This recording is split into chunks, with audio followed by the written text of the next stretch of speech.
मैं हिंदी में बात करूँगी, एक्चुअली मुझे हिंदी अच्छी लगती है। तो बहुत चैलेंजिंग था और मैं हमेशा से मतलब ये इस टाइप के चीज़ों में मतलब रुचि रखती हूँ।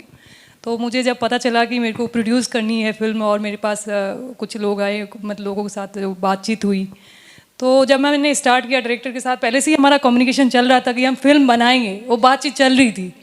तो फिल्म ऐसी ही बनाएंगे ये नहीं पता था, बट जब ये लगा कि मेरे को कि क्या फिल्म बनानी चाहिए जो एक मैसेज आए, जो हम लोगों तक पहुंचाए और लोगों के लिए कुछ कर सके। मैं हमेशा से, अभी भी मैं अब चाहती हूँ, आगे भी लाइफ भगवान मुझे ऐसा इतना कुछ दें कि मैं लोगों के लिए कुछ कर पाऊँ जो हेल्पलेस हैं।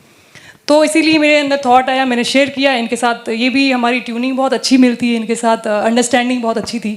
तो हमने स्टार्ट किया, बाकी ये बताएंगे आगे स्टोरी के बारे में सारी चीज़ें। जी बिल्कुल। मुकुंद, मुझसे आपसे पूछना है कि इतना बोल्ड टॉपिक आपने राइट भी किया है, डायरेक्ट भी किया है, कैसा था प्रोसेस आपके लिए? बोल्ड टॉपिक क्यों है? ये तो मतलब आप एक चीज़ समझिए ना कि जो फिल्में होती है वो हमारा जो समाज है उसका आईना होती हैं।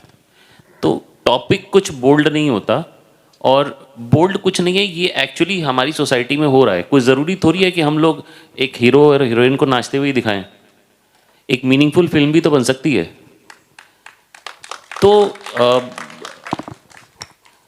अब आप एक चीज़ समझिए कि हम लोग अगर, जो लोग, जिन लोगों को पता है चीज़ें, अगर वो हम लोगों को नहीं बताएंगे तो लोगों को पता कैसे चलेगा कि उनके साथ क्या गलत हो रहा है, होता आ रहा है, या क्या सही हो रहा है। कोई ज़रूरी है नेगेटिव बातों पे फिल्म बने, ये हमने अवेयरनेस के लिए फिल्म बनाई है। तो अवेयरनेस लोगों को किसी तरीके से तो पता लगे। तो ये इसीलिए हम लोगों ने डिसाइड किया कि लोगों को, हमारा मोटिव यही रहना चाहिए मेरे हिसाब से फिल्मों का, कि हम लोगों को एक मैसेज तो दें, पता तो लगे लोगों को चल क्या रहा है दुनिया में। तो इट्स नॉट बोल्ड, ये समाज है। Fair enough. Truthful subject change कर या सच्चा सब्जेक्ट। अच्छा, अब मैं हमारे तीनों एक्टर्स से ये पूछना चाहूँगी कि आपका एक्सपीरियंस कैसा था इस प्रोजेक्ट से जुड़कर? आप तीनों अगर आप कुछ कहना चाहेंगे प्लीज़। हाँ जी, एक्सपीरियंस बहुत अच्छा था और बहुत चैलेंजेस आए, और शूट के दौरान भी और उसके बाद भी। और मुझे लगता है कि हमने इन्जॉय किया, क्योंकि सब्जेक्ट बहुत मैसेजफुल है और मुझे लगता है समाज में ऐसे सब्जेक्ट की ज़रूरत थी। और एक्ट करके मेरा तो डेब्यू है और काफ़ी सालें लगी यहाँ तक पहुँचने में, और इट्स गुड। मुझे खुशी है कि मैं ऐसे सब्जेक्ट के साथ बॉलीवुड में एंट्री कर रहा हूँ। धमाकेदार शुरुआत कर रहे हैं आप। जी जी जी जी। Yes sir, please.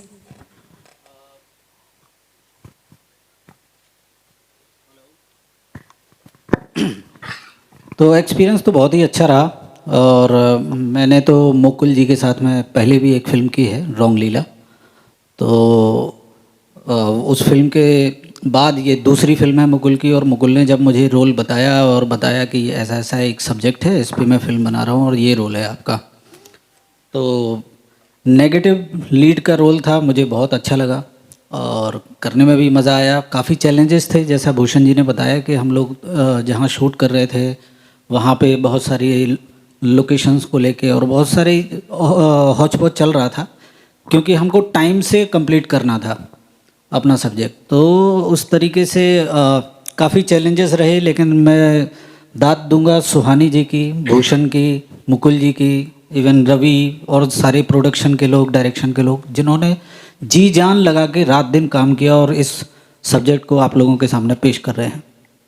Thank you so much. Chitranjan ji, आप कुछ कहना चाहेंगे?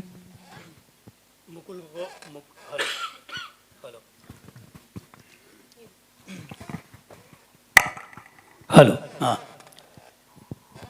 मुकुल को मैं भी पहले से जानता हूँ और मुझे पता था कि ये कुछ भी करेंगे बहुत अच्छा करेंगे। सो फर्जी के बाद मैं भी ढूंढ रहा था कि कुछ ठीक ठाक सा काम मिले तभी मैं करूँ, कि मैं कुछ भी करना ऐसे मैं करता नहीं एज एन एक्टर। तो एक दिन भाई साहब आ गए मेरे पास और उन्होंने ये सब्जेक्ट के बारे में बताया। तो मैंने कहा काफ़ी डेप्थ है गहरापन है आपके बताने में भी और आपकी सोच में भी। तो चलते हैं साथ में। मैं लेंथ बड़ा ढूंढ रहा था कि कैरेक्टर कोई बड़ा मिले मुझे, लेकिन लेंथ कम हो के भी ये इतनी बड़ी बात कह रहा है फिल्म में। और जैसे आपने सुना कि गलत को गलत नहीं कहोगे तो जो ना समझ है वो उसी को सही समझ लेंगे। तो इस तरह की लाइन मिलना एक्टर के लिए, और एक मैसेज और एज एन एक्टर कैरेक्टर को समझ के लोगों तक पहुंचाना डायरेक्टर और प्रोड्यूसर जो चाहते हैं, वो जिम्मेदारी मेरी थी। तो जहाँ तक हो सका मैंने करने की कोशिश की है। बाकी तो फिल्म देखिए, 16 तारीख को है। धन्यवाद। Thank you so much. मेरा आपसे फाइनल सवाल, जिसके पहले कि मैं मीडिया को ओपन करूँ, ये है कि आप क्या चाहेंगे कि ऑडियंसेस ये फिल्म से क्या वापस लेकर घर जाए? क्या थॉट?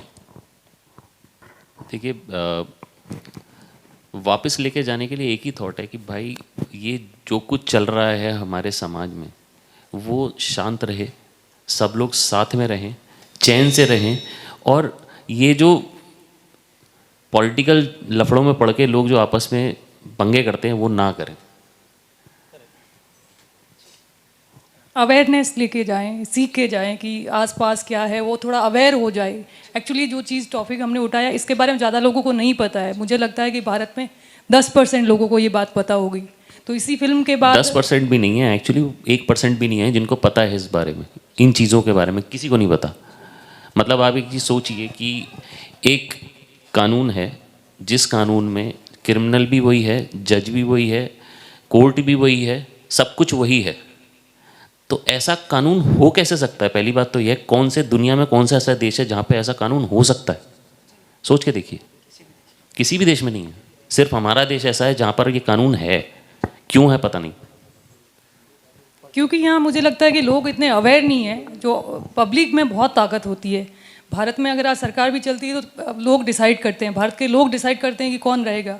तो मुझे लगता है कि लोगों में इतनी ताकत होती है, अगर लोग एक साथ इकट्ठा होकर आवाज़ उठाएंगे, जो अन्याय हो रहा है, चीज़ें हो रही है, तो मुझे लगता है कि चेंज होना चाहिए। तो इसीलिए हम लोगों ने कनेक्ट किया है कि लोगों को हम बताएं कि क्या है आखिर पलायन कब तक। या ओके, ऑन दैट नोट मैं अब Q&A के लिए ओपन कर रही हूँ। Members of the media please हाथ उठाएं या आपको माइक पहुँचा दिया जाएगा।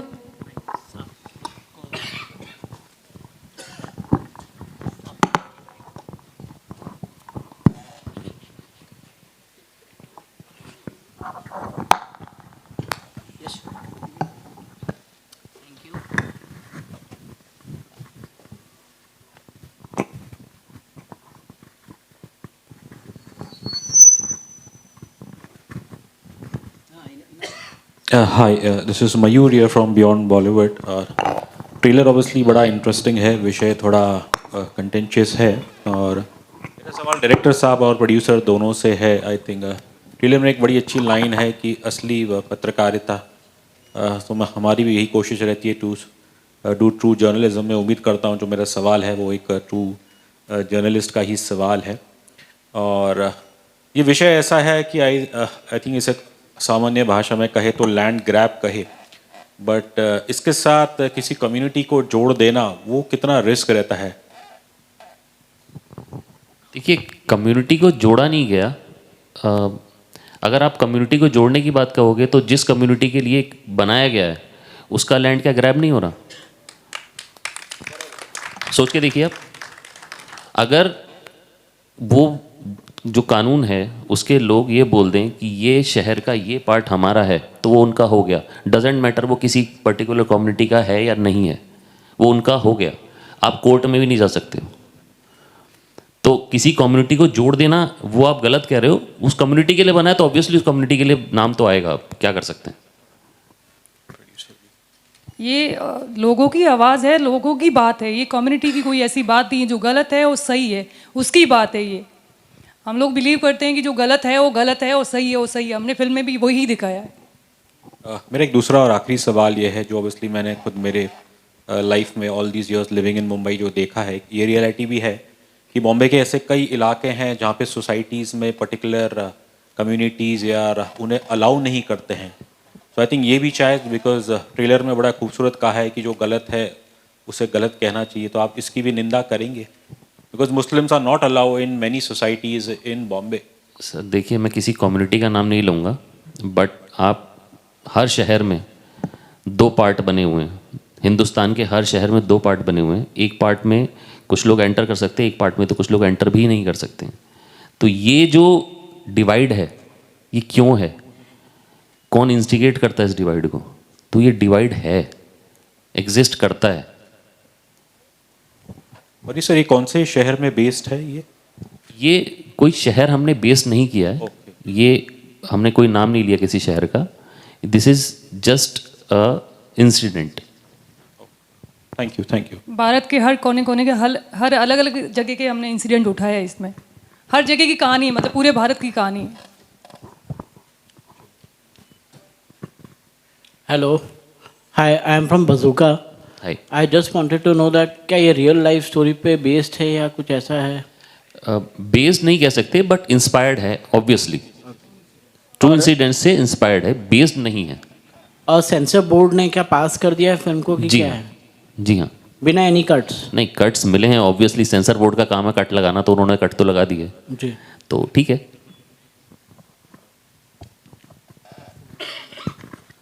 सुहानी, आपसे पूछना चाहूँगा हियर, आपको मेरी आवाज़ सुनाई दे रही है? उतना काफ़ी है। If you can hear me out.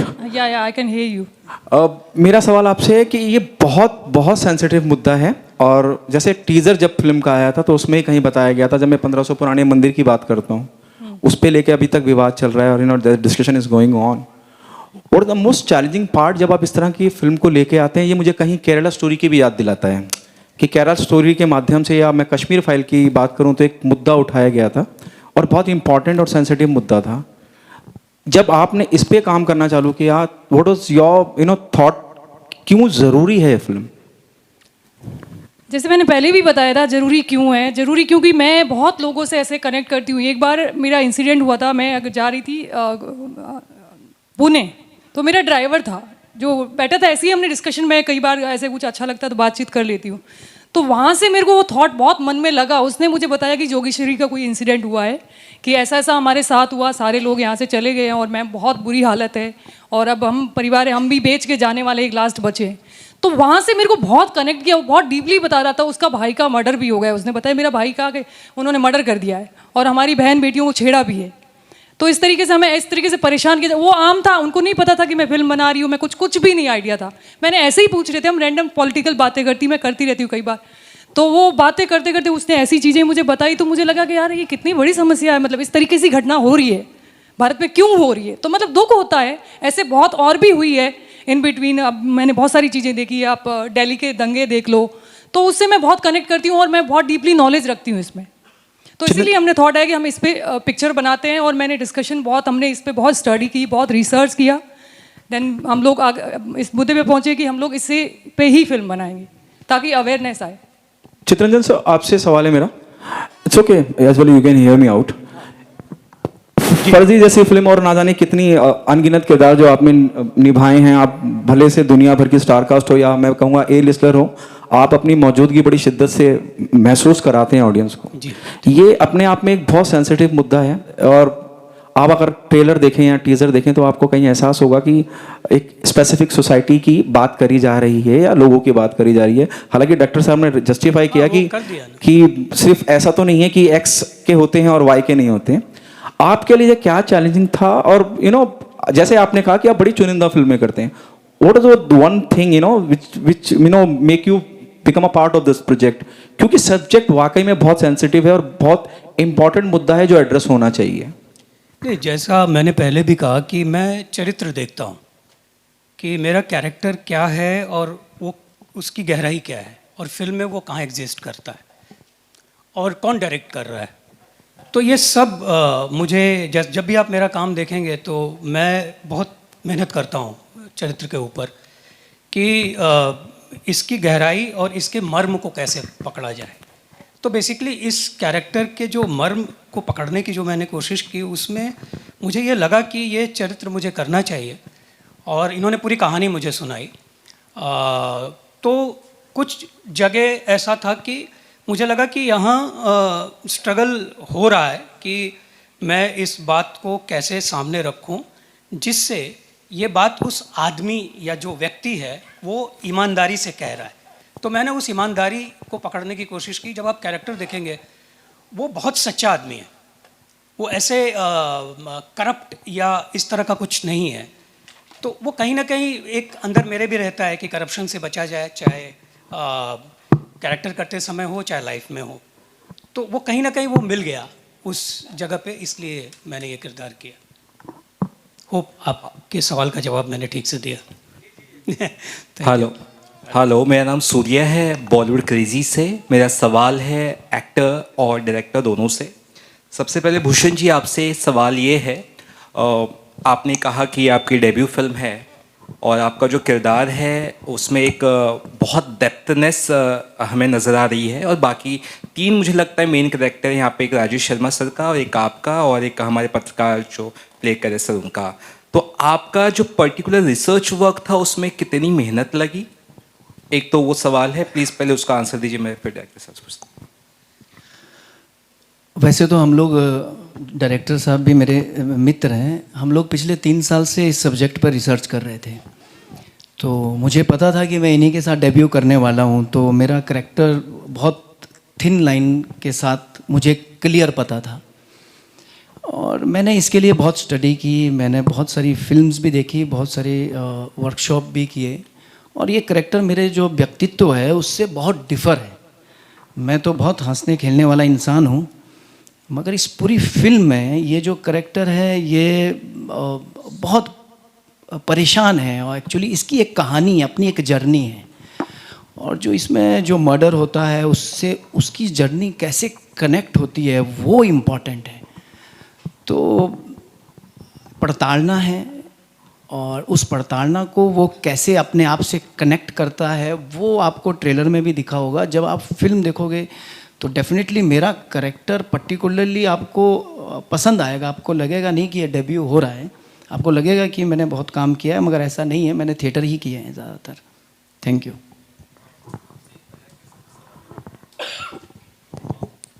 Can I have the mic sent, please?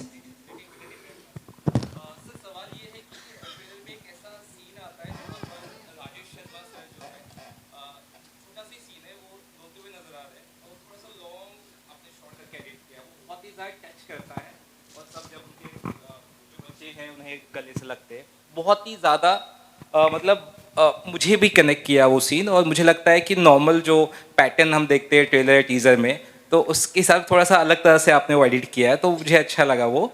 और एक और चीज़ जानना चाहूँगा आपसे, इस तरह के सब्जेक्ट को जब आप चुनते हो तो सीधी बात है आलोचनाएं बहुत होती है, लोग काफ़ी कुछ इसके बारे में कहते हैं, तो कंट्रोवर्सीज का हिस्सा जो आप ऑलमोस्ट हो ही जाएंगे अब, उसके लिए कितना तैयार है आप, ये मैं जानना चाहूँगा।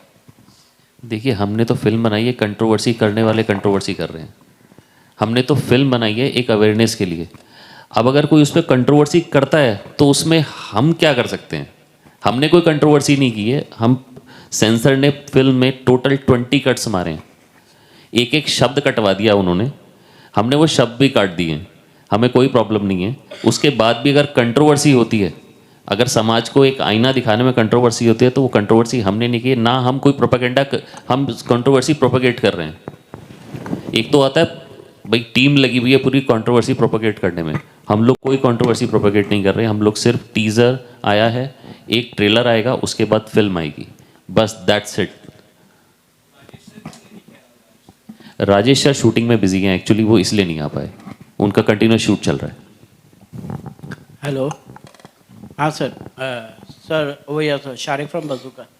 सर आपसे एक और सवाल है कि सर मतलब आपको लगता है कहीं ना कहीं ये किसी एक पर्टिकुलर कम्युनिटी को इंस्टिगेट कर रही हैं ये फिल्म?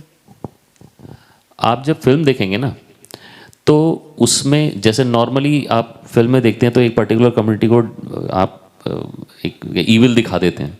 आप जब फिल्म देखेंगे तो आपको समझ में आएगा कि वो ईविल कुछ लोग ही होते हैं और वो हर सोसाइटी में होते हैं। तो वो कुछ लोग ही ईविल है। हमारी आप फिल्म देखोगे तो उसमें समझ में आ जाएगा आपको क्लियर कि कुछ लोग ईविल हैं और कुछ लोग अच्छे हैं।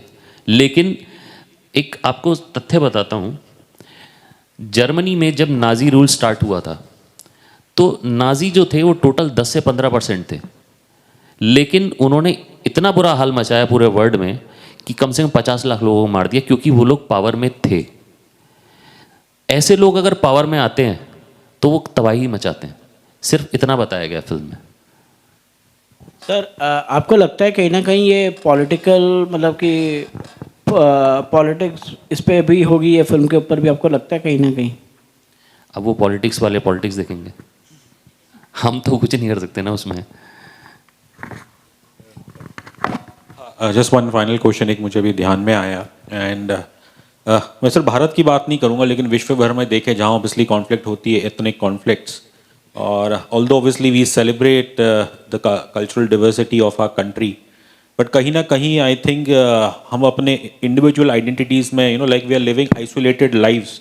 क्या यही कारण है दुनिया भर में एथनिक क्लैशेस होते हैं? देखिए, इंसान है ना एक अजीब तरीके का जानवर है। उसको है ना अपना क्लैन चलाना है, हर इंसान को अपना प्रोपेगेंडा अलग चलाना है।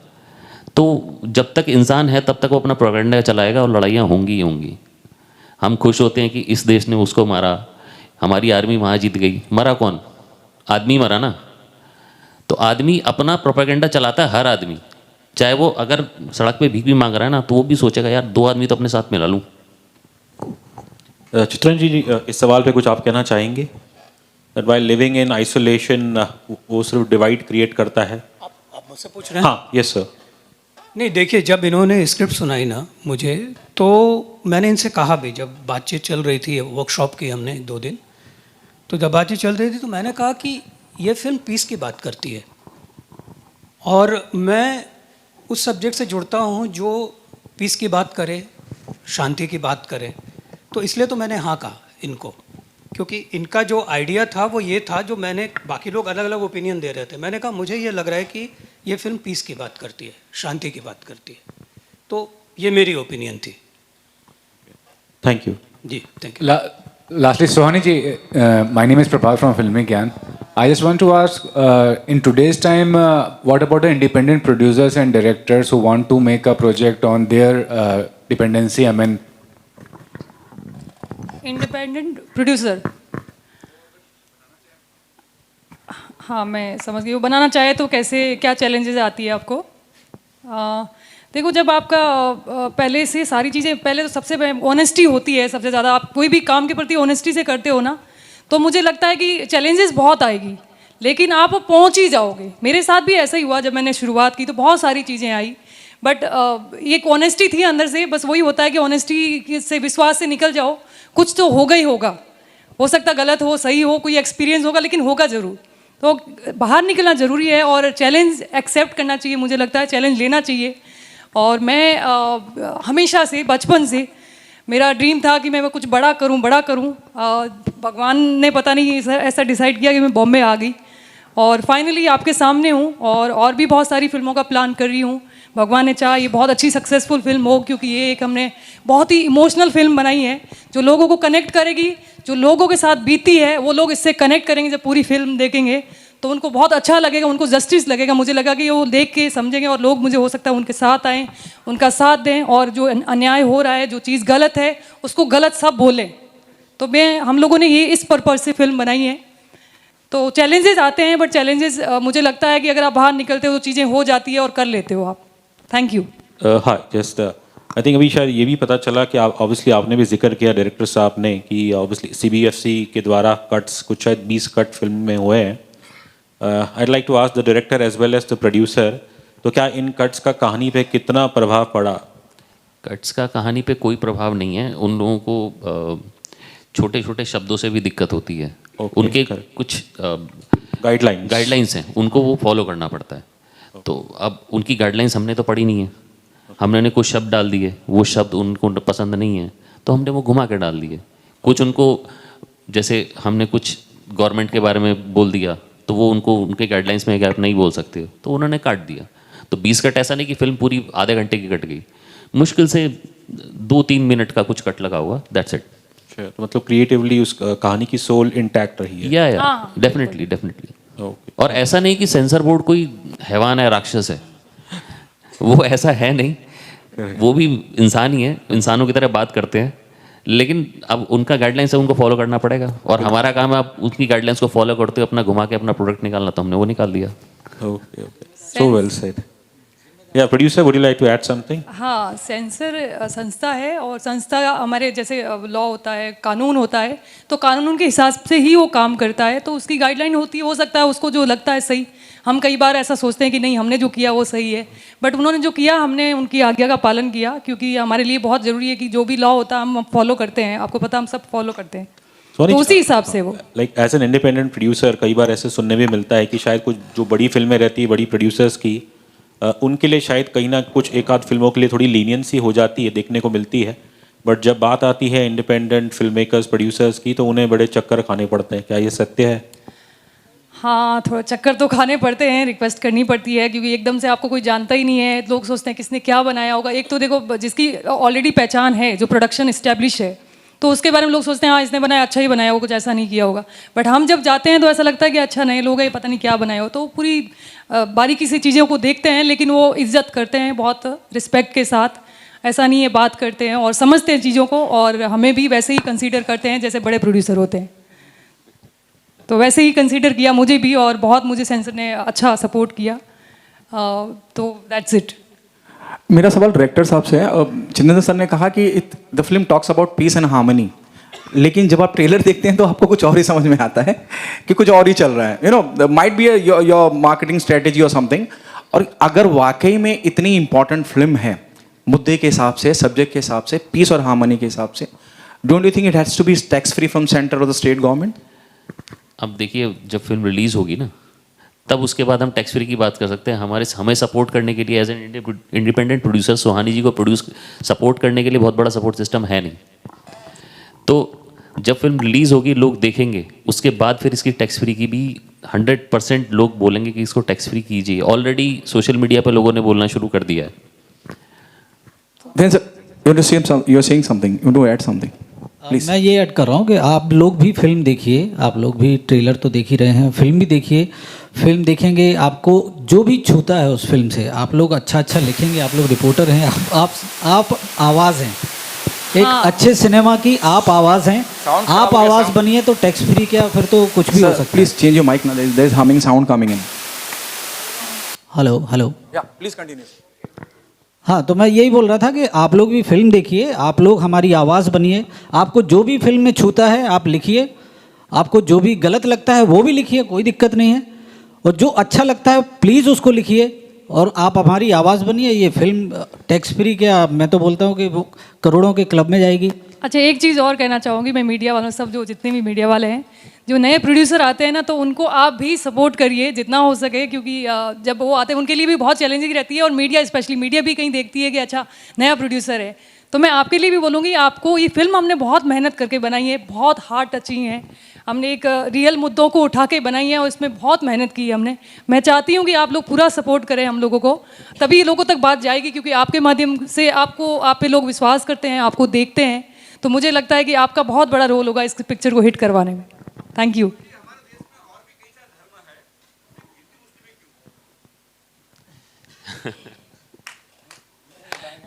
देखिए, बात यहाँ पे धर्म की नहीं हो रही, यहाँ पे बात हो रही है पॉलिटिकल जो सिनेरियो हमारे देश का है, उसकी वजह से ये सब कुछ चीज़ें होती हैं। बाकी आप देखिए ना, हो क्या रहा है आसपास, जो हो रहा है वो आपको नज़र आ जाएगा।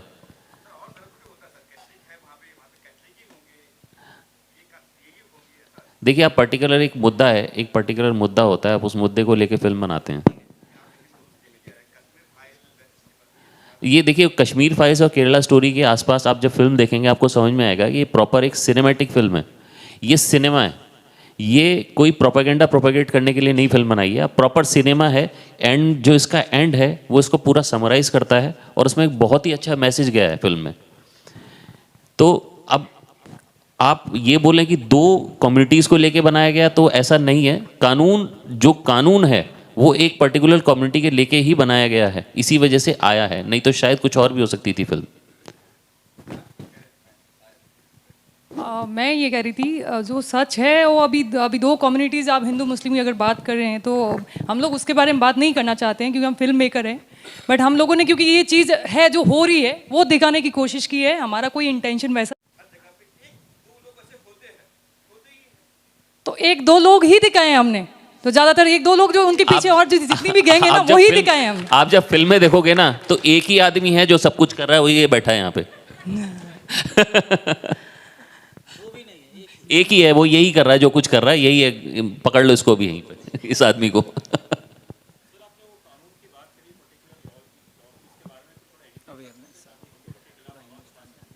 देखिए हमारे देश में एक कानून है, मैं नाम नहीं लूँगा उस कानून का, आपने सबने देख भी लिया होगा, सुन भी लिया होगा।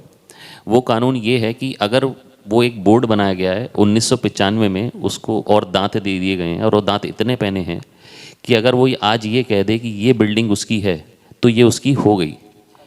आपको उसको साबित नहीं करना, उसको उस बोर्ड को ये भी नहीं बताना कि क्यों हो गई, उसकी हो गई।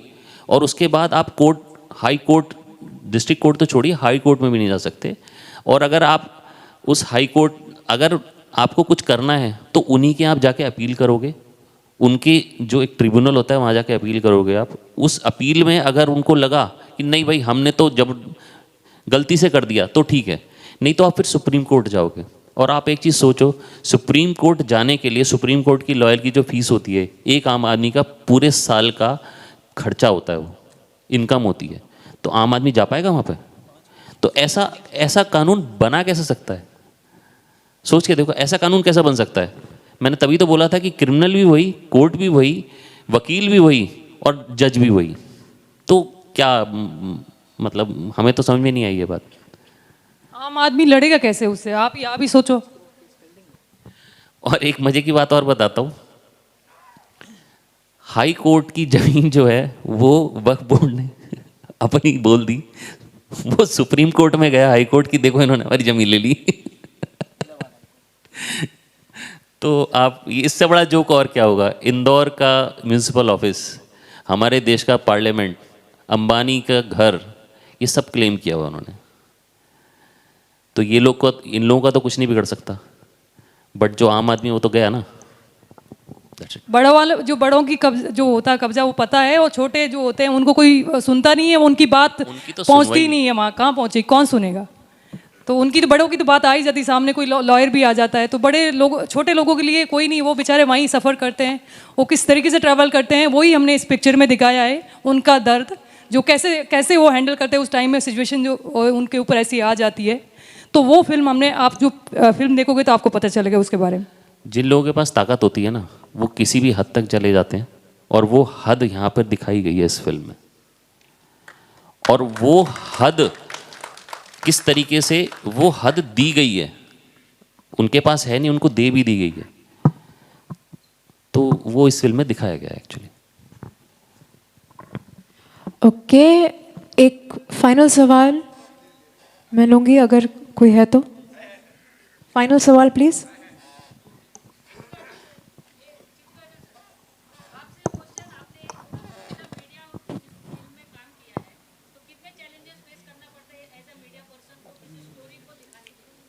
हाँ, ये अभी मैं बता दूंगा तो थोड़ा सा उसका मज़ा चला जाएगा जब आप देखेंगे तो। लेकिन मैंने जो पहले ही कहा ना कि एक सच्चाई जो होती है, एक ट्रुथ जो आप लोग कहते हैं, क्योंकि मैं आप हूँ इस फिल्म में, तो एक सच जो आप लोग सच के साथ रहते हैं, उनके साथ मैं इस फिल्म में रहता हूँ।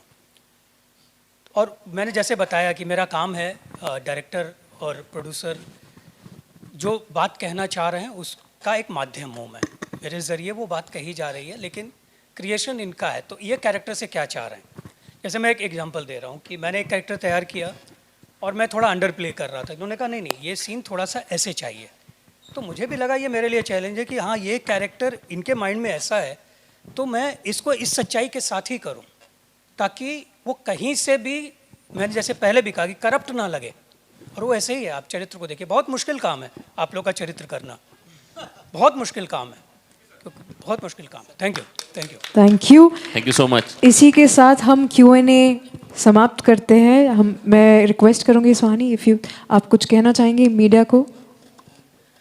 मीडिया को जैसे मैंने पहले भी बोला है, ये फिल्म एक सामाजिक मुद्दा है और इस सामाजिक मुद्दे को जितना हो सके आप लोगों का सहयोग करें आप, क्योंकि ये जन धन की आवाज़ है, ये उन लोगों की कहानी है जिन लोगों की कहानी आप तक नहीं पहुंचती है, तो हमने इस फिल्म के जरिए आप तक पहुंचाने की कोशिश, तो मैं चाहती हूँ जन धन की आवाज़ बने और इस फिल्म के जरिए इस फिल्म को प्रमोट करें ताकि सब लोग जान पाएँ कि ऐसे भी कुछ लॉ बने हुए हैं जो देश के लिए सही नहीं है, जो लोगों के लिए सही नहीं है।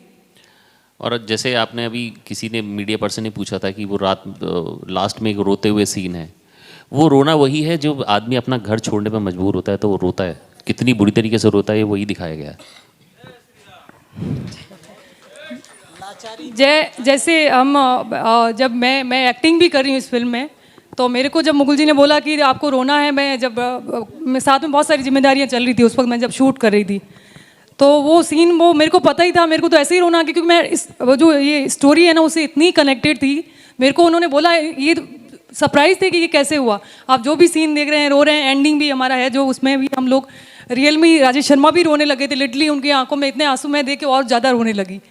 तो हमारे लिए वो कि कनेक्शन पूरा बिल्ड किया इन्होंने, स्टोरी की इतनी अच्छी लिखी कि हम लोग, आप लोग जब फिल्म देखोगे तो आप सब लोग मीडिया वाले, आपको बहुत अच्छी लगेगी, आप भी कनेक्ट करोगे, तो इस तरीके से हम लोगों ने ये फिल्म बनाई है। Thank you so much. So members of the media, कुछ देर पहले किसी ने पूछा था कि क्या ये सच्ची घटनाओं पर आधारित है, तो ये घटनाएं क्या है, ये क्यों इम्पोर्टेंट है आप सबके लिए लाना, मैं हमारे डायरेक्टर साहब से रिक्वेस्ट करूँगी प्लीज़ आप बताएं इसको विस्तार में। देखिए, जब हमारा टीज़र रिलीज़ हुआ तो 1-2 दिन तो लगता ही है, लेकिन धीरे धीरे हमारे पास सोशल मीडिया पर मैसेज आने शुरू हुए, कुछ लोगों के फ़ोन आए कि ये तो हमारे साथ हो चुका है, ऑलरेडी हो चुका है। तो कुछ लोग आज यहाँ पे उपस्थित हैं जिन लोगों के साथ ये हुआ है, तो मैं उनको बोलूँगा कि आप लोग स्टेज पे आइए और अपनी ज़रा बात कहिए प्लीज़ प्लीज़। आपका महाराष्ट्र सोलापुर से। जय श्री राम। जय श्री राम। हम सोलापुर महाराष्ट्र से आ गए हैं। ये जो फिल्म है इनका जो नाम है आखिर पलायन कब तक, मैं इनके डायरेक्टर और प्रोड्यूसर को खूब खूब धन्यवाद देता हूँ कि जो ये इन्हें फिल्म बनाई। अब इस कुछ लोगों ने अभी यहाँ पूछा था कि ये कि धर्म पे ये क्यों, 3-4 बार डायरेक्टर साहब ने उसका आंसर दे दिया कि वो जो कायदा बना है वो कायदा उनके लिए बना है, जो है वो कायदा उनके लिए बना है, वो कायदे का गलत वापर कर रहे। जब अपना भारत स्वतंत्र हो गया था उनके पास खाली 8,000 एकड़ ज़मीन थी, अभी 8 लाख एकड़ ज़मीन आ गई। कहाँ से आ गई, ये पहले बात ये है। अभी हम सोलापुर में परसों मोर्चा निकाला था वक्फ बोर्ड का। वक्फ बोर्ड किसको ही मालूम ही नहीं, मगर सोलापुर की 300 प्रॉपर्टी अभी पूरे धोखे में, 300 प्रॉपर्टी जहाँ से हिंदू लोग पलायन हो रहे। यह ऐसा बेकार कायदा पूरे वर्ल्ड में कहाँ नहीं है, खाली अपने भारत में। अभी हमारे साथ जो लोग आ गए वो जहाँ पे रहते हैं वहाँ पहले कुछ भी नहीं था, खाली 400-300 एकड़ ज़मीन थी, वहाँ भी वो सब वो ज़मीन उन्होंने कागज पत्र बना के हड़प कर दी। वहाँ 40 घर थे हिंदू के, अभी 22 घर रह गए, अभी 2 घर भी निकल रहे। आपको कभी मैं बात कर रहा हूँ पाकिस्तान में हिंदू कैसे रहते हैं वो आपको दिखाना, आपको दिखना है तो पाकिस्तान जाने की कुछ ज़रूरत नहीं है। हमें सोलापुर में आ जाइए, साकरपेट में आपको दिखाया जाएगा कि पाकिस्तान की हिंदू वहाँ कैसे रहते हैं, सब उधर रहते हैं। आप वो साकरपेट में कभी अंदर आ गए तो ये सब पूरी जो फिल्म है वो वही ख़त्म हो जाएगी। वो डायरेक्टर साहब जो आईना दिखा रहे समाज का, मैं तो उनको इतना धन्यवाद देता हूँ कि उनके चरण भी स्पर्श करे तो भी मेरे को अच्छा लगेगा, क्यों भगवान ने इनको भेजा है ये सब समाज की तकलीफ के वास्ते। कि अभी आप बोल रहे कि पॉलिटिकली हिंदू भी रहते और मुसलमान भी रहते, मगर वो गलती, जो पैसा खाता है वो गलती है। अभी ये वक्फ बोर्ड का अध्यक्ष थे, अभी इनका नाम मेरे को दिमाग में नहीं आ रहा, सोच रहा था मैं, वो खुद हिंदू धर्म स्वीकार कर दिए, खुद हिंदू धर्म स्वीकार कर दिए वक्फ बोर्ड के जो पूरे भारत के अध्यक्ष। क्यों स्वीकार कर दिए, तो उनको लग रहा था कि गलत है, ये गलत कर रहे, इसलिए उन्हें हिंदू धर्म स्वीकार कर दिया। अब वो सब पूरे हिंदू संस्कृति के रहते हैं, क्यों? तो उनको मालूम है कि ये क्या चल रहा है, क्या है। आप उनका नाम मेरे को पहले ही बोल दिया कि मेरे को नाम याद नहीं आ रहा। मैं बहुत बार अभी ये नाम याद नहीं करने की कोशिश कर रहा हूँ, मगर नाम नहीं याद रहा। मगर हाँ, वसीम रिजवी ने हिंदू धर्म स्वीकार दिया। क्यों कर दिया? तो ये सब गलत है, उनको मालूम है ये गलत चल रहा है। हाँ, वो वही बात कर रहा हूँ। वह बोल रहे हो हाय अलग बोल रहे हैं, मगर ये जो गलत चल रहा है हाँ वही गलत चल रहा है, इसलिए वो आ गए। मगर मैं क्या बात बोल रहा हूँ कि ये कायदा है, वो कायदा खत्म होना चाहिए और सबको न्याय समान होना चाहिए। नहीं है, नहीं है, नहीं नहीं है, नहीं है, नहीं नहीं नहीं, समान नहीं है कायदा। कायदा नहीं नहीं, कायदा समान नहीं है। मैं आपको बोल रहा हूँ ना, कायदा समान नहीं है। कायदा समान जो रहता था वक्फ बोर्ड की जगह पे खाली हमारे सोलापुर में 22 जन, अभी वहाँ रहते हैं 100 जन के 22 जन को हिंदू को ही नोटिस आ गई, वो मुस्लिम लोगों को नहीं आई नोटिस। नहीं, कोर्ट जज भी उनका है, वकील भी उनके है, सब ही उनका है, तो कहाँ जाना है? अभी ये जो लोग हैं ये कमाते कितने हैं? अभी इनको समझो संभाजी नगर जाना है, वो बोर्ड पास 2,500 रुपये खर्चा है जाने आने का। एक बार जाने आने का 2,500 रुपये खर्चा है। कहाँ से देंगे ये लोग? इनके पास तो पैसा भी नहीं है, फिर कैसा ये चलेगा? ये कानून खत्म ही होना चाहिए ना। जब कानून खत्म हो गया, अभी यहाँ बैठे हैं, वो संसद भवन पे भी उन्होंने दावा ठोक दिया था, तब दिल्ली से कानून खत्म हो गया। फिर दिल्ली में सरकार नहीं देती है कानून। ये कहाँ भी आप जहाँ वोट करेंगे वो उनकी जगह कैसी हो जाती है ना, ये बात है। ये एक लैंड जिहाद का प्रकार है। अपने को जो अभी है उनका एक ये है कि हमने 1947 को झगड़ते हुए पाकिस्तान लिया है, अभी हंसते हंसते 2047 को हिंदुस्तान लेंगे। ये इनका पूरा ये है उनका सर। हो है ना। मोदी जी है, मोदी जी अकेले कुछ नहीं कर सकते। जब अपन आवाज उठाएंगे तब मोदी जी कर पाएंगे ना, इसलिए हम आवाज उठा रहे।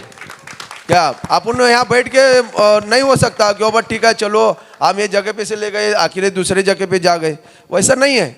जो अपन यहाँ समाज में से आवाज उठाएंगे, मैं तो बोलता हूँ कि मोदी जी ने 370 खत्म करने से पहले वक्फ बोर्ड खत्म करना होना चाहिए, मगर 370 का आवाज उठ गया था, इसलिए उनको 370 खत्म करना पड़ा, मगर वक्फ बोर्ड का आवाज नहीं उठाए।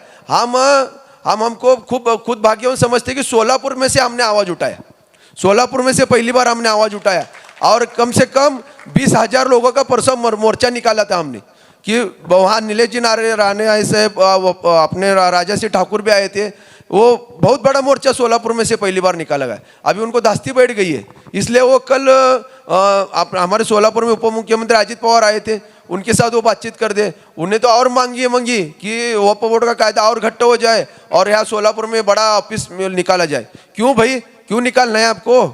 क्या तकलीफ है आपकी? वक्फ बोर्ड क्या है, कायदा क्या है, आपको क्यों न होना है? इसलिए मैं बोल रहा हूँ खाली हिंदू पलायन के वास्ते ये सब हो रहा है, और पूरा देश मुस्लिम की तरफ कैसा करना है और इस्लाम कैसा 2047 को बनाना, ये इनका ध्येय है। मैं हिंदू महासभा शहर अध्यक्ष सुधीर भैरवाड़े। जय श्री राम। सर, आप अपनी कहानी बताना चाहेंगे, आपके साथ क्या हुआ? हेलो, मैं शोलापुर में रहने वाला हूँ, साकरपेट से।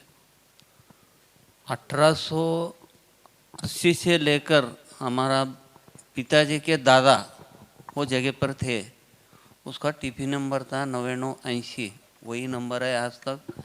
लेकिन जब वो ज़मीन था, वो ज़मीन पर कौन सा ट्रस्ट का नाम नहीं था, नहीं लगा हुआ था। तो बाद में ऐसे ही थोड़े थोड़े लोग आ गए वो ज़मीन पर, जब तो हम पैदा नहीं हो गए थे जब की बात है। तो ऐसा ही हमारा दादी पिताजी बोलते थे ऐसा ही है, ऐसा ही जगह ले रखे। फिर बाद में जो 1967 में महानगर पालिका, उसके पहले नगर पालिका था। तो जब नगर पालिका टाइम पर डिमार्केशन किया हुआ है, डिमार्केशन 40 बाय 40, 20 बाय 40 ऐसा स्क्वायर फुट डालकर उनका जो नंबर दिया है, 1 नंबर 2 नंबर ऐसा। फिर देने के बाद उस दिन से फिर वो महानगर पालिका होने के बाद 1967 में जब वो मिल्कत क्रमांक बोलते हैं ना, वो प्रॉपर्टी टैक्स में वो नंबर दिया हुआ है। तो वो नंबर देने के बाद सबको दिया हुआ है, हमारे लोगों को भी दिया हुआ है, हमारे हिंदू समाज मुस्लिम समाज, ऐसा कोई ऐसा झगड़ा नहीं आज तक हमारा उनका कोई भी झगड़ा नहीं। लेकिन जब वो 5 साल के बाद वो प्रॉपर्टी ट्रस्ट के ऊपर जो आते पंचायत समिति, वो जो आपस में नहीं किया, हमको लड़ाई करके देते। अभी पहले से वही चल रहा है, आज भी वही चल रहा है। 1942 में वही हो गया, 52 में भी उसका निकाल हो गया, और उसके बाद 1982 में उसका भी निकाल हमारे तरफ हो गया, पूरा वंश परंपरा का निकाल हो गया। उसके बाद और मेरे ऊपर और केस दर्ज किए थे उन्होंने, वो 2003 में वो हम आपस में बैठा दिए, पूरे मेरा कोर्ट का मेरे पास नकल लाया हूँ मैं, वो भी होगा। और वापस अभी वक्फ बोर्ड में डाल दिया अभी, कि मतलब ऐसा नहीं है वक्फ बोर्ड में डालने का बहुत बड़ी चीज़ नहीं, लेकिन जाने आने का वो कल का अजीत पवार जो आए थे ना, उनके स्टेटमेंट में दिए, वो हमको जाने का आने को तकलीफ होता है, हम गरीब लोग हैं, अल्पसंख्यक है, खर्चा होता है। फिर क्यों भाई दाखिल क्यों करना, तुम्हारा तुम सोच ले रहे ना, हमको भी सोचने दो ना, हमारा भी सोचना। फिर ये सोच में नहीं आया, फिर उस दिन से ये चल रहा है। फिर हम जिलाधिकारी को उनको भी हम लेटर दिए थे, बाबा हमको ये बहुत तकलीफ हो रहा है, पानी का तकलीफ हो रहा है, बाथरूम नहीं है वहाँ, और शौचालय का भी व्यवस्था है, लेकिन वो मना ही करते हो। अभी 3 हफ्ते हो गए, अभी मना ही करते हो, किधर जाने का बोलो। हमारे पास वो गली में बाजू में रहती है वो शेजारी हमारे हिंदू समाज की औरत, जरा अपंग हो गई वो औरत, तो वो 2 जने पकड़ के बाथरूम में लेके जाते थे। वो औरत आज बाहर आंगन के सामने वो स्नान करती है, वो उसको भी मना की है। तो अभी वो सीसीटीवी कैमरा लगाए सो है अभी, एक 8 दिन 10 दिन हो गए अभी।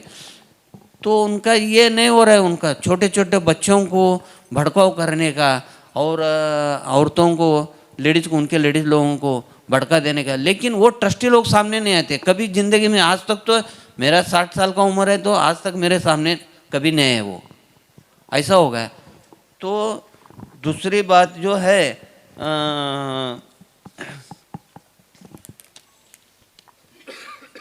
मेरा नल कनेक्शन को जो अर्ज दिया था, मेरे पास नल नहीं है सार्वजनिक का, तो मैं अर्जी दिया था, अर्जी देने वो मना ही कर दिया, लेटर दिए कॉरपोरेशन को, इनको कनेक्शन नहीं देने का। तो 2003 में जो हमारा कोर्ट में जो करार हो गया, वो पंच कमेटी का हम 2 भाई, हमारा भांजा था, वो हम सब जने मिलकर इसके ऊपर साइन कर दिए पेपर के ऊपर कोर्ट में। इसमें मेरे पास है पूरा नल कनेक्शन देने का, इनको मोबाइल, वंश परंपरा रहने को मोबाइल, संडास बाथरूम जो भी है उनको वापर करने के लिए वो भी मोबाइल है, सब लोग एक में सब पूरा इसमें कोर्ट के सामने हो गया है। और उसके बाद 1982 में जो हो गया था, 1982 में उसका कोर्ट ऑफ कंटेम्प्ट बोलकर परमानेंटली इंजेक्शन ऐसा वो ये निकाल दिया सो है, वो निकाल में पूरा मेरे पास जजमेंट है मेरे पास ये पूरा। और दूसरी 12/1/2021 को उन्होंने जो मेरे नोटिस में उल्लेख किया है, वो उल्लेख गलत है, लेकिन क्या वो मेरे को नोटिस जो भेज दिया वो नोटिस ने आज तक मेरे को नहीं मिला वो। तो इसमें बोल रहे हो तुमको नोटिस दिया हम, उसका हमको जवाब नहीं दिए, देने के बाद तुम ऐसा हमको दमदाटी कर रहे हैं, हमारे लोगों को दमदाटी कर। आज तक तो जिंदगी में ऐसा काम नहीं किया मैं, लेकिन हमको करना भी नहीं है, भगवान ने हमको करना भी नहीं चाहिए, ऐसा हम मांग रहे भगवान को। उनको भी सुखी रहने, हम भी सुखी रहने, लेकिन ऐसा नहीं होना चाहिए। खाली उनको क्या है, जो बदलते हैं पंच कमेटी ने, उनको खाली इतना जाए ये जमीन पर इनको नहीं रखने का है। और पहली बात है 9980 जो टीपी नंबर पड़ा है वो लीज का जाएगा, वो 99 ईयर्स का सरकारी जगह है, वो लिए सो है। लेने के बाद उन्होंने नाम लगाए 1924 में 99 ईयर्स का। अभी उनका 99 ईयर्स का 2025 में ख़त्म हो रहा है। उसके लिए वो क्या कर रहे हैं अभी, जबरदस्ती कैसा दो हिंदू लोगों को निकालने का है ऐसी एक एक एक। तो पहले से ये 20-22 लोग थे, अभी रह गए, अभी 15-16 रह गए। तो एक एक हम ऐसे गरीब लोग रहते हैं, 10,000 दो, 20,000 दो, उनको हकल के देने का, ऐसा रातों रात उनको सब पेपर लिख के लेने का, वो हकल के देने का, ये काम चल रहा है। और दूसरा 1924 में जो नाम लगाया हुआ है ताबड़तोब, उन्होंने क्या नहीं 1942 में और नोटिस भेज दिया, उसका भी 52 में निकाल हो गया। फिर उसके बाद बरो तो सब एक एक ऐसे ही कारनामा कर रहे हो। हमको जितना दुख है ना, वो बहुत दर्द है। हमारा औरत बेटी रहती है, उनको बच्चे रहते हैं, हमको कितना तकलीफ हो रहा है। हमको कोई भी जान नहीं सकता, हम किधर भी जा रहे हैं ना, आज पुलिस स्टेशन में जाते हैं, किधर भी जाए ना, वो कितने आते देखते, बस खत्म हो गया, उसके बाद कोई भी नहीं। सर सॉरी, मैं आपको ज़रा बीच में टोकूंगी क्योंकि ये कहानी बहुत ही गहरी है, बहुत लंबी है, तो हम पूरी डिटेल्स में नहीं जा सकते आज। लेकिन हमारे साथ बहुत और भी लोग हैं जिन पर ये गुजरा है, तो मैं उनको स्टेज पर बुलाना चाहूँगी ताकि सब देख पाएँ। ना त्यांनी आहे आता, आत्ता भी रोज शिव्या देणार त्यांनी, आत्ता चालू आहे, शुक्रवारी शिव्या दिले त्यांनी। ते कशासाठी तलवार घेऊन आले की आम्हाला भी माहीत नाही, आम्ही घरात असते, आमच्यासाठी की त्यांचे लोक कशासाठी आले की काय की ते भी माहीत नाही आम्हाला। आम्ही घरात असते, मग तलवार ते आणले कशासाठी? आम्ही असं चौकाशी काढले तर कशाला म्हणते, त्यांनी CCTV कॅमेरे ते काढले, आमच्या लोकाला कशासाठी लावले ते? ओपन बाथरूम ओपन आहे, ओपन बाथरूम ओपन आहे, त्यांनी CCTV कॅमेरे लावले, मग ते कसं? लेडीज आंघोळ वगैरे करतात ना ते, आमच्याच बाथरूम खुल्ला आहे ते, लोकांचं काय की। हमारे साथ और भी कुछ लोग हैं यहाँ पर।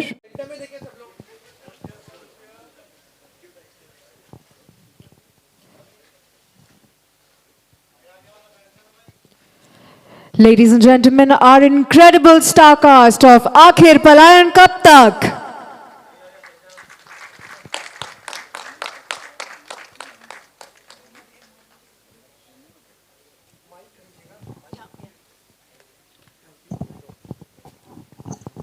आज हमारे दो मेन एक्टर यहाँ पे नहीं है क्योंकि राजेश शर्मा जी को मैंने फ़ोन किया, वो बोल रहे हैं मैं एक्टिंग वहाँ पे हिमाचल में शूट कर रहा हूँ कि नहीं आ पा रहा हूँ। और एक ब्रिजेश कार्नेवाल करके हैं, उन्होंने बहुत बेहतरीन काम किया है, वो भी यहाँ पे नहीं है, हम लोग मिस कर रहे हैं उनको। और एक गौरव शर्मा जो वो बहुत रोहित जो आपको दिख रहे हैं, रोहित वो गौरव शर्मा ने बहुत शोज़ करा है, अभी शो कंटिन्यू 2 शो कर रहा है, तो आज वो बहुत जहाँ भी है बहुत मिस कर रहा है। मेरे को बोला था मैं बहुत मिस कर रहा हूँ, बट वो आ नहीं पाया, उसका शूट है, तो कुछ उन लोगों के लिए मैं बड़ा वो मिस कर रहे होंगे शायद। तो आपको लोगों को बता देती हूँ, ये गौरव शर्मा है और एक ब्रिजेश कार्नेवाल करके हैं, वो भी कहीं दिल्ली बिहार में शूट कर रहे हैं, तो बहुत करने वाला उन्होंने बहुत बेहतरीन काम किया, हर एक्टर ने बहुत अच्छा काम किया, हमारी और टीम जो क्रू है, टेक्नीशियन है, उन्होंने भी ब्रिलियंट काम किया है। तो वो फिल्म सब लोगों ने मिलके बनाई है, बहुत मन से बनाई है, मैं इतनी थैंकफुल हूँ सबकी। हमारे डायरेक्टर तो हमें आधी रात को मैं कॉल करती हूँ उठा लेते हैं, तो तभी ऐसी फिल्म बनती है। हमने बड़ा दिल से शिद्दत से इसको बनाया है, तो मैं चाहती हूँ सब लोगों को जस्टिस मिले, जिस फिल्म के जो हमारा मैसेज है सब तक पहुँचे, तो ये मोटिव से बनाई है। थैंक यू सो मच, आप लोग सब लोग आए इतना अच्छे से, बहुत अच्छा लगा, थैंक यू।